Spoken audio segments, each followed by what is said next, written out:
संघमित्रा गौतम, भारतीय समन्वय संगठन लक्ष्य से।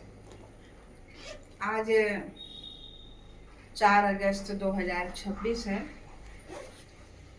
हम लोग लखनऊ में मोहल्ले मोहल्ले अपने लोगों से मिल रहे हैं। अभियान छेड़ा है घर घर जा कर के चर्चा करना, सामाजिक और आपस में भाईचारा बढ़ाने का प्रयास करना, क्योंकि हमारे आसपास हमारे लोग बहुत लोग रहते हैं, बहुजन समाज के लोग, और इस बिजी लाइफ में हम लोग एक दूसरे से मिल नहीं पाते हैं। तो किसी के साथ में शोषण अन्याय अगर हो जाता है असंवैधानिक, तो वो बेचारा अकेले झेलता है, और बगल में होते हैं तो उन्हें मालूम नहीं हो पाता है, तो उनकी हेल्प नहीं हो पाती किसी भी तरीके से। तो इसलिए भी कि एक बल मिलता है सबके घरों में जाकर के बातचीत करना, एक ताकत मिलती है कि समाज संगठित है, एक है, मजबूत है। तो जो मनुवादी विचारधारा के लोग हैं वो कहीं ना कहीं कमजोर होते हैं जब हम संगठित होते हैं और ताकत में होते हैं। अभी रिसेंटली भारतीय समन्वय संगठन लक्ष्य के माध्यम से एक परसों नरसों FIR दर्ज कराई हमने। एक कनौजिया समाज की अपनी बेटी थी, तो वो होम केयर, जो पेशेंट होम केयर एजेंसीज होते हैं जो गर्ल्स को भेजते हैं किसी के यहाँ पर अपनी वो देने के लिए सर्विस, तो 1 महीने का बच्चा था जो उसकी देखभाल के लिए उसने एक लड़की अपनी भेजी अपने एजेंसी के थ्रू।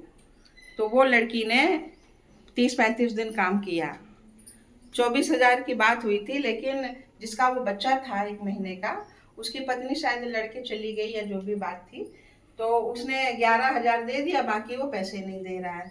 तो वो वो अपनी अपनी जो बहन थी, कनौजिया समाज की, अपने समाज की थी, उसको फ़ोन से बहुत गालियाँ दी, अपशब्द कहा, और किसी वकील को नंबर दे दिया।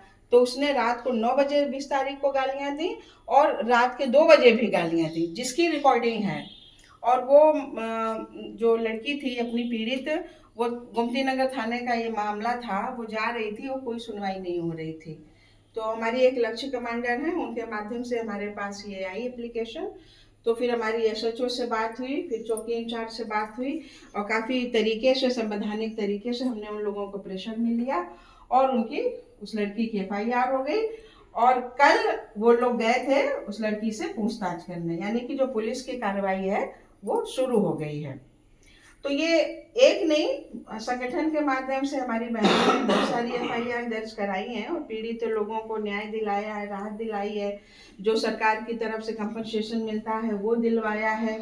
तो ये अगर ऐसे हम लोग समूह में होते जाएंगे, संगठित होते जाएंगे, तो ये गली मोहल्लों में जो ये छुटभइये गुंडे होते हैं, जातिवादी बदमाश होते हैं, चौराहों में खड़े रहते हैं, इनकी सबकी हालत जो है ना पतली होती जाएगी और अपनी ताकत बढ़ती जाएगी। और इसका ये भी मतलब नहीं है कि हम लोग किसी को खामखा दबाएं, लेकिन वो लोग हमें ही उल्टा दबाते हैं संविधान होते हुए।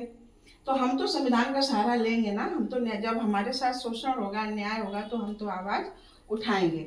और आवाज़ अकेले नहीं उठाई जाती है, आवाज़ हमेशा संगठित होकर के ही उठाई जाती है, जिसका उस आवाज़ का तब महत्व भी होता है। तो ये जो घटनाएं समाज में हो रही हैं, ये हम लोगों के भी साथ में हो सकती हैं अगर हम लोग चुप बैठे रहे कि वो तो उनकी घटना है, हमारी तो नहीं है, हमारी बहन तो नहीं है, हमारी बेटी तो नहीं, हमें क्या मतलब। तो कल को हमारी भी घर की महिलाएं होंगी, तब क्या करेंगे, तब वो लोग नहीं हमारे साथ खड़े होंगे। तो इसलिए बहुजन समाज में किसी के भी साथ कोई भी अन्याय उत्पीड़न होता है तो हम सब लोगों को अपनी यथाशक्ति उसके साथ में खड़े होना चाहिए और हर हाल में उसकी मदद करनी चाहिए। तो ये जो भारतीय समन्वय संगठन लक्ष्य है, जिसके संस्थापक माननीय डॉक्टर खजान सिंह साहब हैं, जिन्होंने इसको 27.5 सालों से इसका पालन पोषण किया है, जो अब तक ये चल रहा है।